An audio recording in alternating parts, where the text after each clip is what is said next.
A few weeks ago, more than 10,000 athletes, plus coaches and support staff and media and more, descended on Tokyo for the 2020 Summer Olympics. And one of those athletes was one of the greatest gymnasts of all time, Simone Biles. Now, I know shockingly little about gymnastics. I know that gymnasts practice each element of a routine, each part of each element, over and over again. And they do that over pits filled with foam, and on balance beams that are an inch off the ground, and with spotters surrounding. Because a single wrong move, a slight mistake or a minor misalignment can mean injury or paralysis or death. And that's not hyperbole. That's not a risk assessment. That's not something that could happen. It has happened. So if you followed the news, you know that Simone got the twisties. She got into this mode where she was losing track of her flips and twists and spins. She got into this headspace where she was flying through the air and didn't know where she was. So she did the smart thing. She let someone else compete in her spot while she worked it out. And some people criticized her. There were media personalities who called her weak and selfish and a national embarrassment. There were folks who said that the problem with America today is that we have this whole generation of Simone Bileses prioritizing their fragile mental health over, whatever. And some people praised her. There were people who called her strong and brilliant and a champion. And there were folks who said that what we need are more people like Simone Biles and Naomi Osaka and Tom Dumoulin and others who have come out and said, I can't do this right now. I'm not okay. And I'm telling you this because it turns out that there's a time for every purpose under heaven and that there are many ways to be an example. Sometimes it's the right time to go out and flip and twist and spin, and that can inspire people. And sometimes it's the right time to withdraw and work on the fundamentals and say, I'm not okay.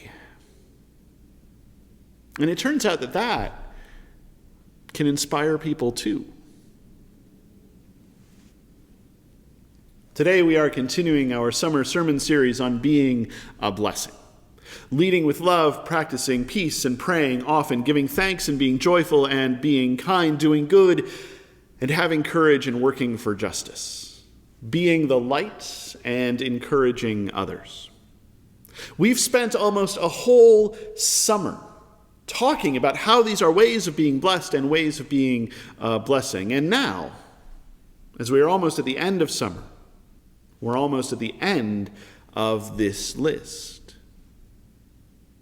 We're talking about being the light. And we're watching Jesus tell his disciples, Jesus has just called his disciples. Not too long ago, he was walking along the Sea of Galilee and he saw Simon and Andrew fishing, and he said to them, come, follow me, and I will make you fish for people. And they did.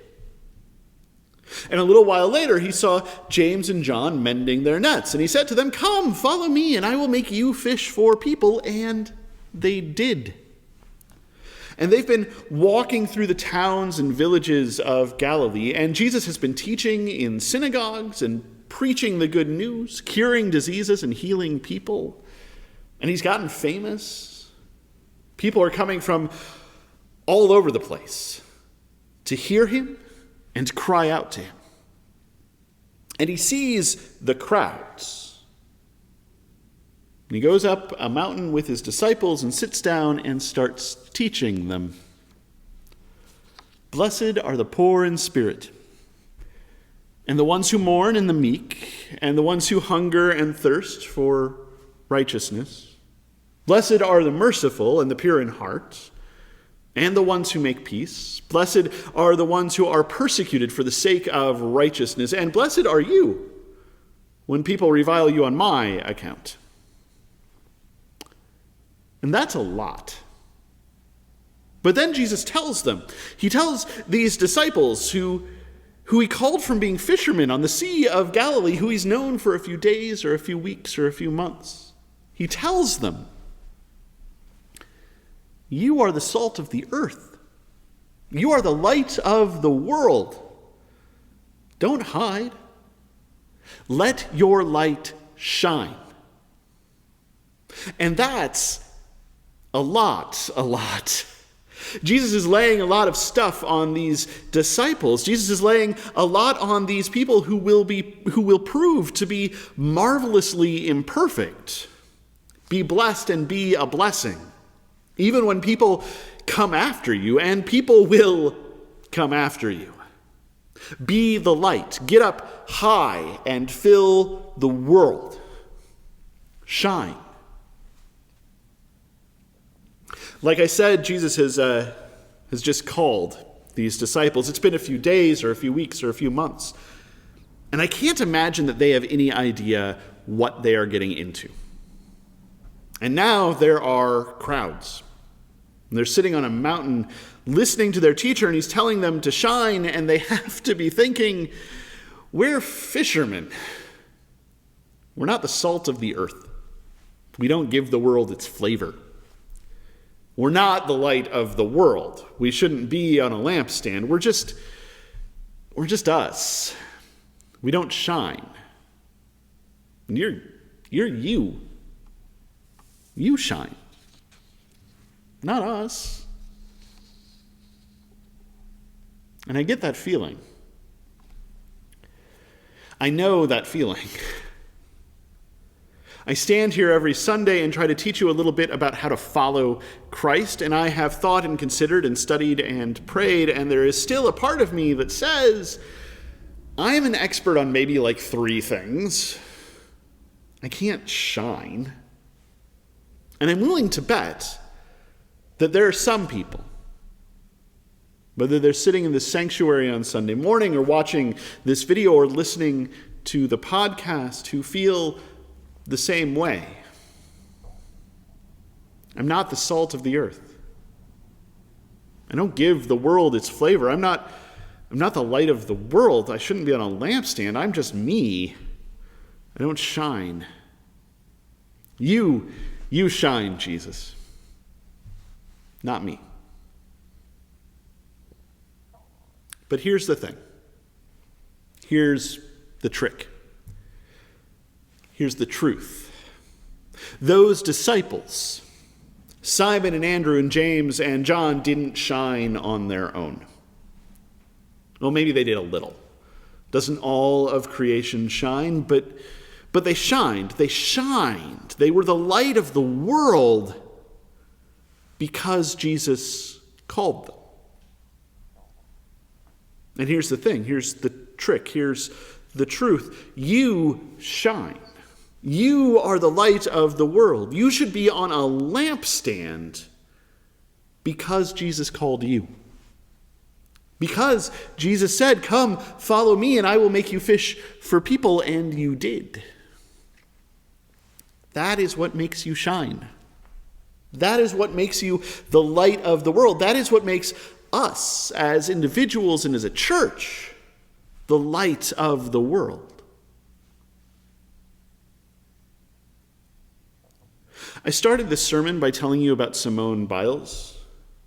I started this sermon by telling you that sometimes it's the right time to go out and flip and twist and spin, and that can inspire people, and that sometimes it's the right time to withdraw and work on the fundamentals and say, I'm not okay.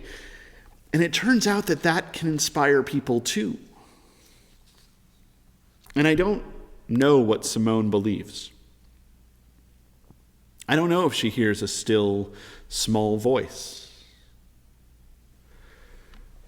But I believe that when she walked away, she was shining.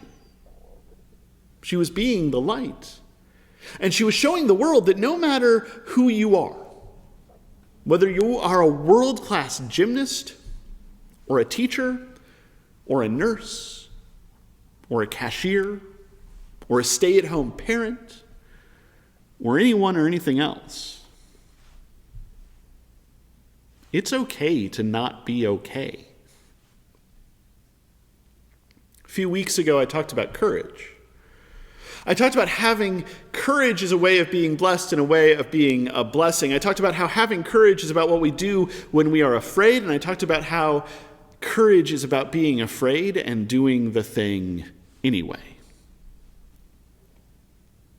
And now I'm going to tell you, shining, being the light, takes courage.